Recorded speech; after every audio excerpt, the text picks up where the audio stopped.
Агата Кристи. Странният случай с Артър Кармайкъл. Взет от записките на покойния доктор Едуард Карстеърс, виден психолог. Съзнавам абсолютно, че съществуват два определени начина да се погледне на странните и трагични събития, описани от мен по-долу. Моето мнение никога не е било по-различно. Убедиха ме, че трябва да опиша тази история без съкращения и вярвам, че благодарение на науката такива странни и необясними факти не потъват в забрава. За пръв път се запознах със случая посредством една телеграма от моя приятел доктор Сетъл. Освен, че се споменаваше името Кармайкъл, в телеграмата не пишеше нищо друго, но подчинявайки се на написаното в 12:20, взех влака от Падингтън за Лоудън, Хартфордшир. Името Кармайкъл не ми беше непознато. Познавах се бегло с покойния сър Уилям Кармайкъл от Лоудън, макар през последните 11 години да не го бях виждал. Знаех, че има един син, сега баронет, който навярно вече беше млад мъж на около 23 години. Помня смътно, че се носеха слухове за втория брак на сър Уилям, но не знаех нищо определено. Само може би усещането за нещо нередно около втората лейди Кармайкъл. На гарата ме посрещна Сетъл. "Добре, че идваш", каза той, докато стискаше ръката ми. "Ами вероятно има нещо за мен." "И още как! Значи душевно разстройство." Опитах да отгадна аз. "С някои необичайни характеристики?" Вече се бяхме настанили с багажа ми в една висока двуколка, която ни отвеждаше от гарата по посока на Лоудън на 5 км път оттам. За минута-две Сетъл не отговори, после изведнъж се отприщи. "Цялата история е много странна. Млад мъж, 23 годишен, абсолютно нормален във всяко отношение, приятно, приветливо момче, съвсем мъничко надменен, може би не дотам интелигентен, но отличен екземпляр от типичното съсловие млади англичани от висшите кръгове. Една вечер се ляга в обичайното за него здравословно състояние, а на следващата сутрин го вижда да се разхожда из селото като полуидиот, неспособен да разпознае най-близките и най-скъпите си." "Ха!" възкликнах аз развеселен. Случаят обещаваше да е интересен. Пълна загуба на памет. И това се случи вчера сутринта, на 9 август. И не е имало нищо, никакъв шок, за който да ти е известно и който и да е причинил това състояние. Нищо. Веднага се усъмних. Нещо май криеш. Не. Колебанието му потвърди съмненията ми. Трябва да знам всичко. Няма нищо общо с Артър. Има общо с къщата. С къщата, повторих озадачен. Ти се запознат с множество такива случаи, нали? Карстеърс. Оглеждал си така наречените къщи, обитавани от духове. Какво мислиш за това явление? В 9 от 10 измама, отвърнах аз. Но 10-тият случай. Да, натъквал съм се на явления абсолютно необясними от обикновената материалистична гледна точка. Аз вярвам в окултното. Сетъл кимна. Тък му завихме покрай портите на парка. Той посочи с къмшика си към ниска голяма къща на склона на хълма. "Ето я къщата", каза. "Има нещо в тази къща. Нещо обезпокоително, ужасяващо. Всички го чувстваме. При това аз не съм суеверен." "В каква форма е това нещо?" попитах. Той погледна право пред себе си. "По-добре да не бях ти казвал нищо. Нали разбираш, ако беше дошъл тук без да знаеш нищо и ти да го видиш, тогава да", казах аз. "Така би било по-добре, но ще се радвам, ако ми разкажеш малко повече за семейството." "Сър Уилям", започна Сетъл, "беше женен 2 пъти. Артър е дете от първата му жена. Но преди 9 години той се ожени повторно. И сегашната лейди Кармайкъл е малко потайна. Тя е полуангличанка и подозирам, че във вените си има азиатска кръв." Той замълча. "Сетъл", казах аз, "ти не харесваш лейди Кармайкъл?" Той призна най-чисто сърдечно. "Не я харесвам. Винаги ми се е струвало, че в нея има нещо зловещо. Но да продължа. От втората си жена, сър Уилям, има друго дете, също момче, което сега е на 8 години. Преди 3 години сър Уилям умря и Артър наследи титлата и имението. Неговата мащеха и природен брат продължиха да живеят с него в Лоудън. Трябва да ти кажа, че имението е много западнало. Почти всички доходи на сър Артър отиват за неговото поддържане. Това, което сър Уилям успя да остави на жена си, е неколко стотин годишно, но за щастие Артър винаги е имал прекрасни отношения със своята мащеха и много се радваше на възможността да живее с нея. А сега? Да, преди 2 месеца Артър се сгоди за едно очарователно момиче, някоя си госпожица Филис Патърсън, и добави, снишавайки глас с нотка на вълнение. Щяха да се женят следващия месец. Сега тя живее временно тук. Можеш ли да си представиш колко е потресена? Сведох мълчаливо глава. Наближавахме къщата. От дясната ни страна се простираше под лек наклон зелена морава. Внезапно пред очите ми се разкри очарователна гледка. По поляната към къщата идваше младо момиче. Беше без шапка и слънчевата светлина отразяваше блясъка на разкошната и златиста коса. Носеше огромна кошница с рози, а около краката й се увиваше любовно красива сива персийска котка, докато тя пристъпваше нагоре. Изгледах Сетъл въпросително. Това е госпожица Патърсън, каза той. Клетото момиче, казах аз. Клетото момиче. Каква прелесна картина с тези рози и сивата котка. Дочух лек звук и бързо извърнах поглед към приятеля си. Юздите се бяха изплъзнали от пръстите му и лицето му беше побеляло. Какво става? Възкликнах аз.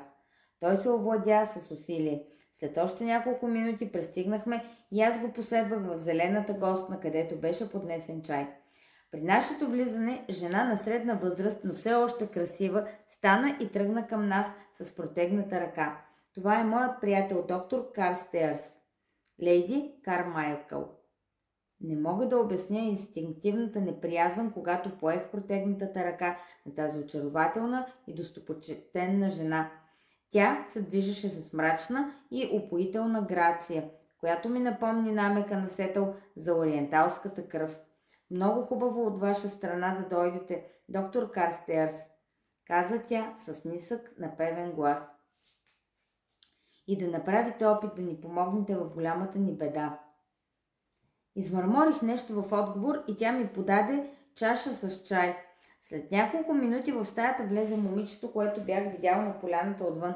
Котката вече не беше с нея, но все още носеше в ръка кошницата с рози. Сетъл ме представи и тя пристъпи непринудено напред. О, доктор Карстеърс, доктор Сетъл ни е разказал толкова много за вас.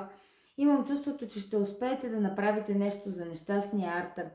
Госпожица Патърсън беше действително много приятно момиче, макар да имаше бледи страни и откритите й очи да бяха заобиколени от тъмни кръгове.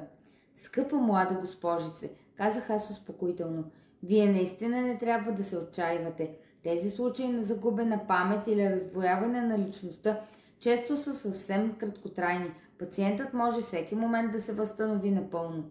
Тя разтърси глава. Не мога да повярвам, че е раздвояване на личността. Това просто не е Артър. Това не е неговата личност. Не е той. Филис, скъпа, обади се лейди Кармайкъл с тихия си глас. Заповядай чаша чай. Нещо в израза на очите и когато се спряха върху момичето, ми подсказа, че лейди Кармайкъл не обича особено бъдещата си снаха. Госпожица Патърсън отказа чая и за да улекоти разговора, аз попитах: няма ли паничка с мляко за котенцето? Тя ме погледна малко странно. Котенцето? Да, вашето приятелче от преди няколко минути в градината. Прекъсна ме трясък. Лейди Кармайкъл беше бутнала чинийка и горещата вода се изливаше на пода. Спуснах се да оправям стореното, а Филис Патърсън изгледа питащо Сетъл. Той стана. Би ли могъл да видиш пациента, Карстеърс? Веднага го последвах. Госпожица Патърсън дойде с нас. Изкачихме се на горния етаж и Сетъл извади от джоба си ключ. Понякога има желание да скита, обясни той. Затова, когато не съм вкъщи, обикновено заключвам вратата. Той завъртя ключа в включалката и влязохме вътре. На перваза на прозореца седеше млад мъж. Последните лъчи на слънцето се разливаха в жълто. Седеше странно, скован, целият някак прегърбен, всичките му мускули отпуснати. Отначало помислих, че въобще не съзнава присъствието ни, докато ненадейно видях, че под неподвижните клепачи очите му внимателно ни наблюдават. Когато се срещнаха с моите, очите му се сведоха и той примигна, но не помръдна. Хайде, Артър, живо започна Сетъл. Госпожица Патърсън и един мой приятел са дошли да те видят. Но младежът на прозореца само примигна. И все пак, след миг-два забелязах, че отново ни гледа. Крадешком. Искаш ли чай? Попита Сетъл, все така високо и живо, сякаш говореше на дете. Постави на масата чаша с мляко. Вдигнах вежди изненадано и Сетъл се усмихна. Чудно, каза, единственото, до което се докосва, е млякото. След минута или две, без да бърза, сър Артър изправи един по един първо краката, а после и ръцете от сгърчената си поза и бавно пристъпи до масата. Изведнъж осъзнах, че движенията му са абсолютно безшумни. Краката му не издадоха и звук, докато пристъпваха. Когато стигна до масата, той се протегна неочаквано енергично и направи стойка с единия крак, изпънат напред, а другия силно изтегнат назад. Продължи с това упражнение колкото може по-дълго, а след това се прозя. Никога не бях виждал такава прозявка. Тя сякаш закри цялото му лице. После вниманието му се насочи към млякото и той се наведе над масата, така че докосна течността с устните си. Сетъл отвърна на питащия ми поглед. Изобщо не е използвал ръцете си, като че ли се е върнал в някакъв примитивен стадий. Неочаквано, нали? Усетих как Филис Патърсън се сви край мен и успокоително положих ръка върху нейната. Най-накрая млякото свърши и Артър Кармайкъл отново се протегна, а после със същите безшумни стъпки зае мястото си пак до прозореца, където седна свит като преди, премигващ насреща ни. Госпожица Патърсън ни поведе в коридора. Цялата трепереше. О, доктор Карстеърс, извика тя. Това не е той. Това нещо не е Артър. Щях да го почувствам, щях да го позная. Тъжно поклатих глава. Мозъкът може да погажда странни номера, госпожице Патърсън. Признавам, че бях озадачен от този случай. Представяше ми необичайни характеристики. Макар и никога досега да не бях виждал младия Кармайкъл, нещо в особения му начин на ходене и премигване ми напомняше за някого или за нещо не съвсем на мястото си. Вечерята беше съвсем мълчалива. Бремето на разговора беше поет от лейди Кармайкъл и от мен. Когато дамите се оттеглиха, Сетъл ме попита за впечатлението ми от домакинята. Трябва да призная, казах аз, че тя никак не ми харесва. Ти беше съвсем прав, че у нея има нещо като източна кръв. И бих казал, че притежава изявени окултни способности. Тя е жена с изключителна магнетична сила. Сетъл понече да каже нещо, но се спря и след минута-две само отбеляза. Тя е абсолютно посветена в малкия си син. След вечерята седнахме отново в зелената гостна. Тък му бяхме привършили с кафето и разговаряхме доста сковано върху темите на деня, когато отвън котката започна жално да мялка, за да я пуснат вътре. Никой от нас не обърна внимание и тъй като аз обичам животните, след миг станах. Мога ли да пусна нещастното животинче при нас? Обърнах се към лейди Кармайкъл. Лицето изглеждаше съвсем бяло, но тя направи лек жест с глава, който взех за съгласие и като пристъпих към вратата я отворих. Но коридорът отвън беше абсолютно празен. Странно, отбелязах. Мога да се закълна, че чух някаква котка. Щом се върнах при стола си, забелязах, че всички напрегнато ме гледат. Това ме накара да се почувствам неловко. Легнахме си рано. Сетъл ме придружи до стаята. Всичко ли си имаш тук, попита той, като се огледа. Да, благодаря. Той се бавеше някак неуверен. Сякаш имаше да ми казва нещо, но не можеше да започне. Между впрочем, отбелязах. Ти ми каза, че в тази къща има нещо потайно. До момента всичко ми изглежда съвсем нормално. И я наричаш приветлива. Едва ли е точно така при създадените обстоятелства. Очевидно е в сянката на голяма скръб, но по отношение на някакви необясними явления бих казал, че здравословно е съвсем добре. Лека нощ, изрече рязко Сетъл, и приятни сънища.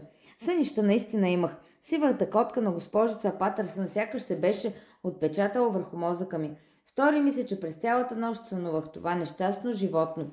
По едно време се стреснах и се събудих. Внезапно проумях какво е довело така насилствено котката в мислите ми. Бедното създание настойчиво мялкаше пред вратата ми. Беше невъзможно да заспя в този шум. Запалих свещ и се приближих до вратата, но в коридора пред стаята ми нямаше нищо, въпреки че мялкането продължаваше. Хрумна ми нещо друго. Сигурно нещастното животно е затворено някъде и не може да излезе. Наляво беше краят на коридора, където се намираше стаята на лейди Кармайкъл. Затова се обърнах надясно и направих няколко крачки. Когато мялкането се поднови този път зад мен, обърнах се рязко и звукът отново долетя, този път съвсем ясно от дясната ми страна. Нещо вероятно течението в коридора ме накара да потръпна и аз побързах да се върна в стаята си. Всичко беше отихнало вече и скоро отново заспах, за да се събудя за един нов, лъчезарен летен ден. Докато се обличах, видях през прозореца нарушителя на моята нощна почивка. Сивата котка пълзеше бавно и крадешком през моравата. Реших, че целта на атаката и е малкото ято от птици, заети да чуроликат и да се пречат малко по-нататък. И тогава се случи нещо много интересно. Котката се впусна и мина точно посред птиците. Козината й почти ги докосна, но те не отлетяха. Не можах да го разбера. Изглеждаше необяснимо. Това ми направи толкова силно впечатление, че не успях да се въздържа и го споменах на закуската. Знаете ли, обърнах се аз към лейди Кармайкъл. Имате крайно необикновена котка. Чух припряното издрънчаване на чашата върху чинийката и съгледах Филис Патърсън с стиснати устни и очистен дъх, втренчена в мен. Настъпи миг мълчание. После лейди Кармайкъл каза по един изключително неприятен начин: сигурно имате някаква грешка. Тук нямаме котка. Никога не съм имала котка. Ясно беше, че съм настъпил нечие болно място. Затова на бърза ръка промених темата. Но тази история ме озадачи. Защо лейди Кармайкъл беше заявила, че в къщата няма котка? Да не би да беше на госпожица Патърсън и присъствието й да криеше на стопанката на къщата? Лейди Кармайкъл навярно хранеше някаква антипатия към котките, което се среща често в наше време. Това едва беше разумно обяснение, но за момента трябваше да си наложа да запази спокойствие. Нашият пациент беше все в същото състояние. Този път направих обстоен преглед и имах възможност да го разуча по-отблизо, отколкото предната вечер. По мое настояване беше уредено той да прекарва колкото е възможно повече от времето заедно с семейството. Надявах се не само да получа по-добра възможност да го наблюдавам, когато не е на щрек, но и защото ежедневната програма в къщата можеше да събуди някакъв проблясък в съзнанието му. Поведението му обаче остана непроменено. Беше тих и смирен. Изглеждаше разсеян, но всъщност наблюдаваше всичко напрегнато и доста лукаво. Едно нещо определено ме изненадваше. Прекомерната любвеобилност, която проявяваше към своята мащеха. На госпожица Патърсън въобще не обръщаше внимание, но винаги успяваше да седне колкото е възможно по-близо до лейди Кармайкъл, а веднъж го видях да потърква глава в рамото и в някакъв ням израз на любов. Разтревожих се от този факт. Не можех да не усетя, че има някакъв ключ към цялата история, който до момента ме обягваше. Много странен случай, казах насетъл. Да, съгласи се той. Много показателен. Той ме погледна някак крадешком, реших аз. Кажи ми, помоли ме, не ти ли напомня той на нещо? Думите му ме поразиха неприятно и ми припомня за моите впечатления от предния ден. На какво да ми напомнят? Той разтърси глава. Навярно си въобразявам, измърмори, само си въобразявам. И не пожела да каже нищо по въпроса. Въобще, като че някаква мистерия обгръщаше цялата тази история. Все още бях обзет от онова смущаващо усещане, че не съм се добрал до ключа, който щеше да допусне светлината. По отношение на един по-незначителен въпрос също имаше нещо загадъчно. Имам предвид онази история с сивата котка.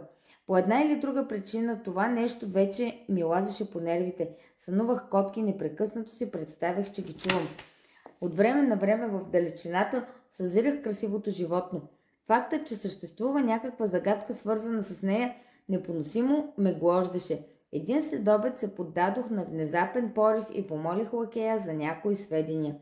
Можеш ли да ми кажеш нещо, попитах, за котката, която виждам от време на време? Котката ли, сър? Изглеждаше очуден. Нямаше ли тук котка? Нейно благородие имаше котка, сър. Много я обичаше, само че се наложи да я махнем. Много жалко, защото беше красиво животно. Сива котка ли? Да, сър, персийска. И казваш, че сте я махнали? Да, сър. Съвсем сигурен ли си, че беше унищожена? О, съвсем сигурен, сър. Нейно благородие не искаше да я даде на ветеринар, сама го направи. Има вече почти седмица. Погребана е и там, под червения бук, сър. И той излезе от стаята, оставяйки ме да размишлявам. Защо леди Кармайкъл беше заявила така категорично, че никога не е имала котка? По някаква интуиция допуснах, че историята с тази котка има особено значение. Намерих Сетъл и го дръпнах на страна. Сетъл, казах, искам да ти задам един въпрос. Случайно да си чувал или виждал котка в тази къща? Той не се изненада от въпроса, като че дори го бе очаквал. Чувал съм я, отвърна, но не съм я виждал. Но не помниш ли първия ни ден, извиках аз, на поляната с госпожица Патърсън? Той ме изгледа без да мигне. Наистина видях госпожица Патърсън да прекосява поляната, нищо друго. Започнах да разбирам. Тогава казах, котката. Той кимна. Исках да разбера дали и ти непредубедено ще чуеш това, което ние чуваме. Значи всички вие го чувате. Той пак кимна. Странно, промълвих замислено. Никога не съм чувал котка да обитава къща като дух. Казах му какво съм научил от лакея и той изрази очудване. Това е ново за мен. Не го знаех. Но какво означава то? Попитах безпомощно. Той разтърси глава. Господ знае, но ще ти кажа, Карстеърс. Страхувам се. Гласът на това нещо звучи заплашително. Заплашително? Попитах рязко. За кого? Той разпери ръце. Не мога да кажа. Едва след вечеря разбрах значението на тези думи. Седяхме в зелената гостна, както вечерта при моето пристигане, когато отново долетя високото настойчиво мялкане на котката пред вратата. Този път обаче тонът беше безпогрешно гневен, свирепо котешко виене, проточено и заплашително, и точно когато прекъсна металната дръжка на вратата отвън, силно се раздрънча, сякаш от котешка лапа. Сетъл се стресна. Заклевам се, че това беше наистина, извика той. Втурна се към вратата и я отвори с замах. Навън нямаше нищо. Върна се, попивайки чело с кърпа. Филис бе пребледняла и трепереше. Лейди Кармайкъл беше мъртвешки бледа. Само Артър преклекнал доволно, като някакво дете с глава, облегната на коляното на своята мащеха, беше спокоен и без отношение към случилото се. Госпожица Патърсън ме хвана за ръката и се качихме на горния етаж. О, доктор Карстеърс, извика тя. Какво е това? Какво означава всичко тук? Все още не знам, скъпа млада лейди, казах, но имам намерение да разбера. Не бива да се боите. Убеден съм, че лично за вас няма никаква опасност. Тя ме погледна недоверчиво. Така ли мислите? Сигурен съм, отговорих твърдо. Спомних си колко любовно се увиваше сивата котка около краката й и не изпитвах никакво предчувствие. Заплахата не засягаше нея. Известно време се мъчех да заспя и накрая изпаднах в неспокойна дрямка, от която се събудих с чувството за някакъв шок. Чух, че нещо драска и пръщи, като че ли някой силно разпаря или къса парче плат. Скочих от леглото и се втурнах към коридора. В същия момент от насрещната стая стремително се появи Сетъл. Звукът идваше от лявата ни страна. Нали чуваш, Карстеърс, извика той. Чуваш, нали? Близо приближавахме до вратата на лейди Кармайкъл. Нищо не бе минало покрай нас, но шумът престана. Свещите ни потрепваха неясно по бляскащите плоскости на вратата на лейди Кармайкъл. Вперихме погледи един в друг. Знаеш ли какво беше това? Прошепна едва той. Кимнах. Котешки ногти, които дерат и разкъсват парче плат. Потръпнах. Изведнъж съгледах нещо и сведох свещта, която държах. Я виж тук, Сетъл. Там имаше някакъв стол, облегнат на стената. Тапицерията на седалката му беше раздрана и разпокъсана на дълги ивици. Разгледахме го по-отблизо. Той ми погледна и кимна. Котешки ногти, каза и рязко поедах. Няма грешка. Очите му се преместиха от стола към затворената врата. Това е лицето, към което е насочена заплахата. Лейди Кармайкъл. Тази нощ не можах да спя повече. Нещата бяха стигнали до положение, когато нещо трябваше да се направи. Доколкото знаех, имаше само едно лице, което можеше да даде ключ за състоянието на нещата. Подозирах, че лейди Кармайкъл знае повече, отколкото е готова да сподели. Тя беше смъртно бледа, когато слезе на другата сутрин за закуска и едва побутна храната в чинията си. Сигурен бях, че само някаква желязна решителност държеше устата й затворена. След закуската размених няколко думи с нея. Казах и направо. Лейди Кармайкъл, имам причини да вярвам, че сте изправена пред сериозна опасност. Наистина, тя посрещна думите ми с абсолютно безразличие. В В тази къща има, продължих аз, нещо. Присъствие някакво, което очевидно е враждебно спрямо вас. Глупости, измърмори тя надменно. Нима мога да вярвам на някакви щуротии. Столът пред вашата стая, отбелязах сухо. Снощи е бил съдран на ивици. Наистина, тя вдигна вежди, като ми се стори очудено, но забелязах, че и бях съобщил нещо, което вече знаеше. Някаква наивна, банална шега, предполагам. Не е точно така, отговорих. Искам да ми кажете заради вас самата. Замълчах. Да ви кажа какво? Заинтересува се тя. Нещо, което да хвърли светлина върху историята, казах с натъртване аз. Тя се разсмя. Нищо не знае, абсолютно нищо. Едва ли някакво предупреждение за опасност би могло да я накара да направи каквото и да е признание. И все пак бях убеден, че тя знае много повече от всеки от нас и държи някакъв ключ към загадката, от която нямахме и понятие. Но осъзнавах, че е абсолютно невъзможно да я накарам да говори. Реших обаче да взема всички предпазни мерки, след като бях сигурен, че я заплашва съвсем реална и непосредствена опасност. Преди да си легна на следващата вечер със Сетъл, направихме подробен оглед на стаята. Споразумяхме се да дежурим на смени в коридора. Пръв поех дежурството аз. Всичко мина без инциденти и в 3 часа Сетъл ме смени. След предишната безсънна нощ бях уморен и тутък се заспах. Сънувах много интересен сън. Сънувах, че сивата котка седи до леглото ми, а очите й са вперени в моите странно молещи. После с лекота, характерна за всеки сън, проумях, че това създание иска да го последвам. Тръгнах и то ме поведе надолу по голямото стълбище и надясно към отсрещното крило на къщата до една стая, която очевидно беше библиотека. Спря от едната страна на стаята и повдигна предните си лапички, така че да се отпрат една в друга на по-долните полици с книги, като в същото време се вторачваше още веднъж в мен със същия трогателен поглед, изпълнен с молба. И тогава котката и библиотеката избледняха. И аз се събудих, за да открия, че е настъпило утрото. Дежурството на Сетъл бе преминало без инциденти, но той живо се интересува от съня ми. По моя молба ме отведе в библиотеката и тя съвпадна във всяка подробност с моето видение. Можех дори да посоча точно мястото, където животното ме беше погледнало тъжно за последен път. Стояхме двамата в безмълвно удивление. Внезапно ми хрумна нещо и аз се наведох да прочета заглавията на книгите точно на това място. Забелязах, че мястото е празно. От тук е взета някаква книга, казах на Сетъл. Той също спря при полицата. Хей, възкликна той. Тук отзад има някакъв пирон и на него се е закачило парченце от липсващата книга. Той внимателно откачи парченцето хартия. Върху него беше отпечатана една много важна думичка. Котката. Тръпки ме побиват, каза Сетъл. Направо е зловещо. Всичко бих дал да разбера, казах. Коя книга липсва от тук? Смяташ ли, че има как да открием? Може би по някакъв каталог, вероятно Лейди Кармайкъл, поклатих глава. Лейди Кармайкъл нищо няма да ти каже. Така ли смяташ? Сигурен съм. Докато ние правим догадки и опитваме в тъмното, Лейди Кармайкъл знае. И по някакви нейни си причини все още не ни казва нищо.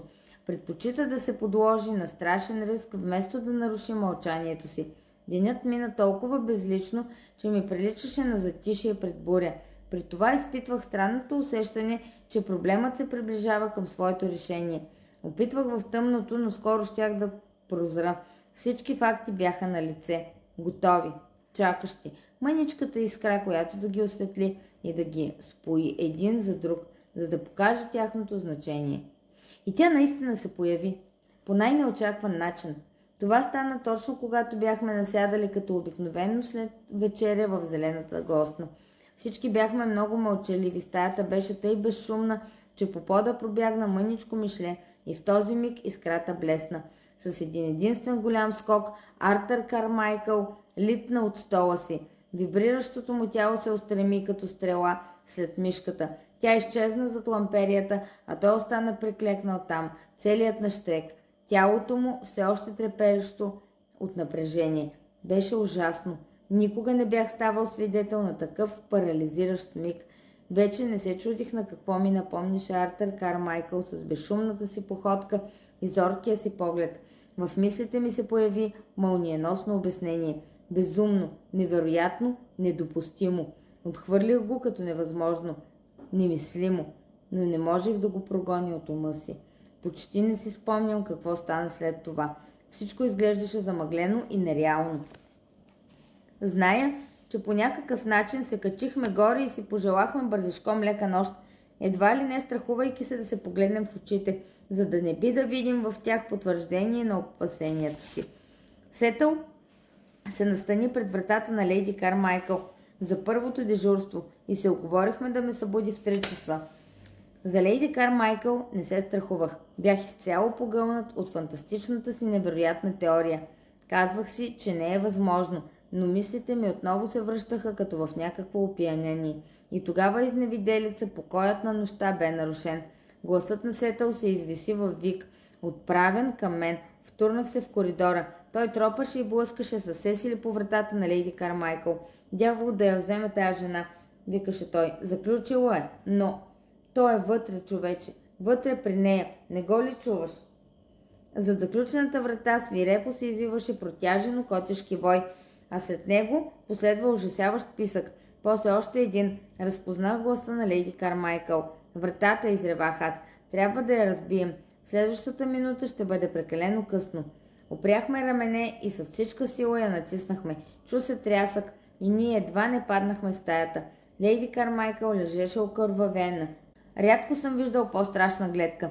Сърцето й още биеше, но раните й бяха ужасни, защото кожата по шията й беше цялата раздрана и разпокъсана. Потръпвайки от ужас, аз прошепнах. Ногтите. Тръпка на суеверен ужас пробягна по тялото ми. Внимателно промих и превързах раните и предложих на Сетъл да държим в тайна точния им характер, особено пред госпожица Патърсън. Написах телеграма за болнична сестра. Тя трябваше да бъде изпратена още на сутринта, веднага щом отворят пощата. Зората вече се прокрадваше през прозореца. Погледнах надолу към поляната.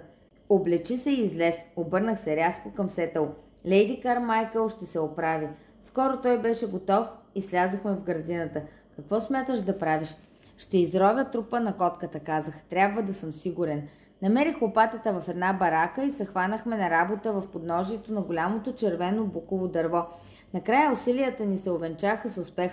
Работата не беше приятна, животното беше мъртво от 1 седмица, но аз видях това, което исках. Ето котката, казах аз, същата, която видях в деня, когато пристигнах тук. Сетъл я подуши, все още се усещаше дъх на горчиви бадеми. Циановодород, каза той. Кимнах. И какво мислиш, попита той любопитно. Това, което и ти. Предположението ми не беше новост за него. Усетих, че и на него му беше хрумвало същото. Невъзможно, промърмори той. Невъзможно. Това е в противоречие с всякаква наука, с цялата природа.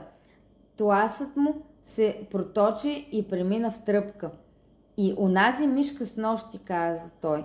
О, не може да бъде. Леди Кармайкъл, казах аз, е много странна жена. Тя притежава окултни способности, хипнотична сила. Нейните предци са дошли от изтока.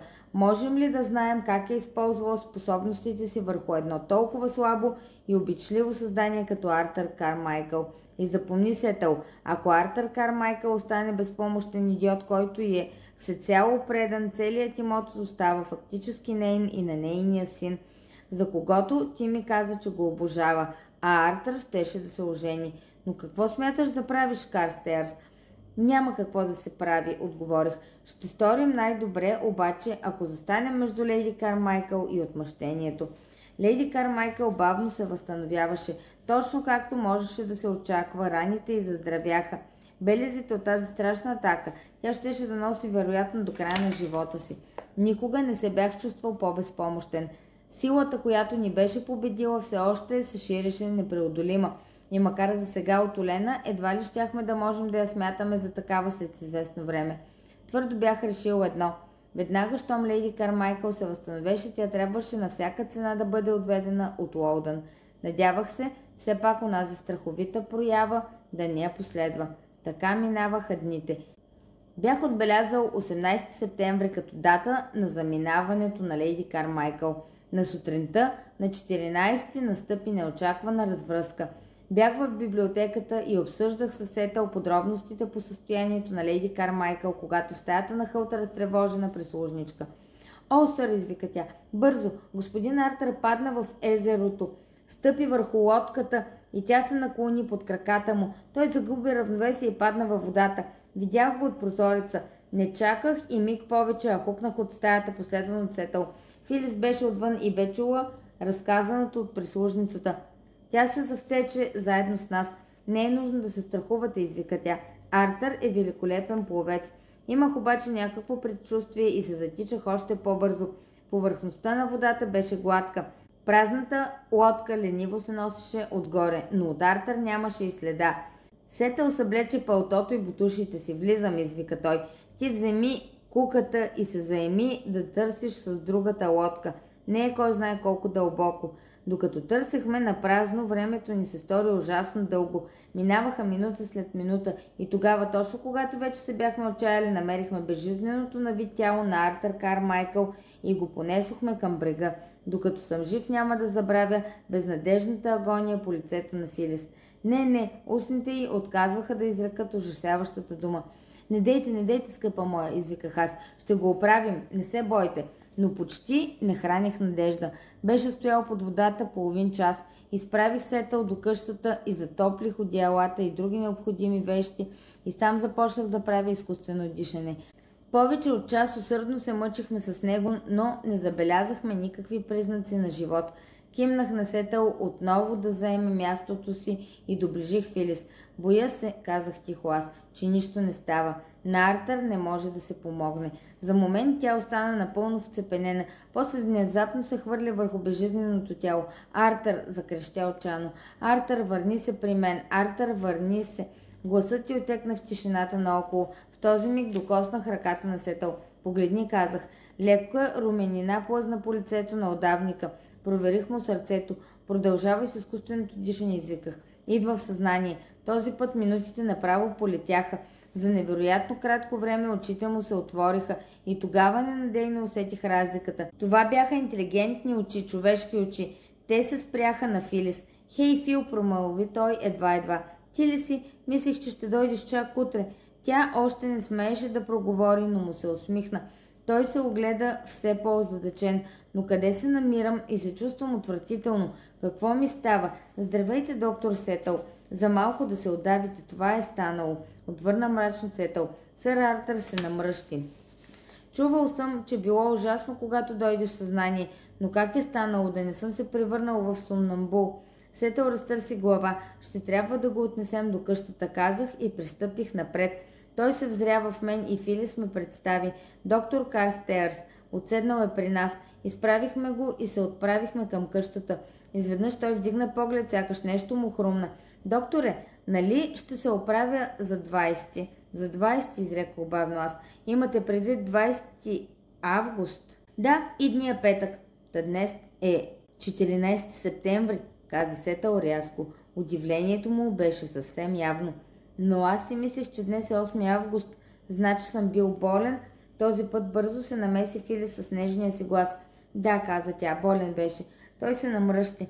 Нещо не ми е ясно. Когато снощи отидох да си легна, бях абсолютно здрав, макар и да ми се присъниха някакви сънища. Помня сънища, докато правеше усилие да се спомни, челото му се набръчка още повече. Нещо, какво ли беше, нещо страховито.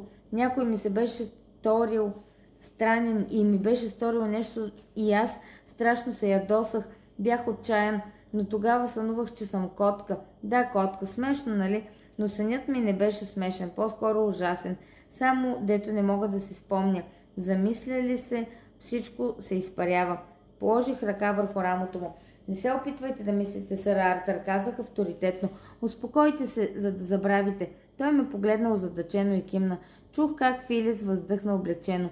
Бяхме стигнали до къщата. Между другото, каза ненадейно сър Артър. Къде е майка? Тя беше болна, каза Филис, след като замълча за миг. О, бедничката стара майка! Гласът му прозвуча с неподправена загриженост. Но къде е тя, в стаята си? Да, казах, но по-добре да не я безпокоите. Думите замръзнаха на устата ми. Вратата на горната Стая се отвори и леди Кармайкъл, загърната в халат, излезе в антрето. Очите й се заковаха върху Артър и ако някога ми се е случило да видя поглед на абсолютен ужас, примесен с вина, то беше именно в този момент. Обезумяла от ужас, лицето й едва ли изразяваше нещо човешко. Ръката инстинктивно се вдигна към шията й. Артър пристъпи към нея с момчешка обич. Здравей, майко, значи и ти си пострадала. Страшно съжалявам. Тя се дръпна рязко назад. Очите й се разшириха. И тогава най-изненадващо, с писъка на обречена душа, тя падна назад през отворената врата. Спуснах се да й помогна. После кимнах на Сетъл да се доближи. Шт, казах. Заведи го без много шум горе и ела отново тук. Лейди Кармайкъл е мъртва. След няколко минути той се върна. Какво беше това, попита той. От какво? От шока, отговорих мрачно. Шока при вида на Артър Кармайкъл, действителният Артър, възвърнат към живота, или както бих предпочел да го наречеш, от Божията справедливост. Имаш предвид, подвуми се той. Погледнах го право в очите, за да ме разбере. Живот за живот, казах многозначително. Но, зная, че някакъв странен и непредвиден нещастен случай е позволил на духа на Артър Кармайкъл да се върне в тялото му. Но, независимо от всичко, Артър Кармайкъл беше убит. Той ме погледна изплашен. С циановодород? Попита тихо. Да, отвърнах. С циановодород. Със Сетъл никога не бяхме споделяли гласно подозренията си.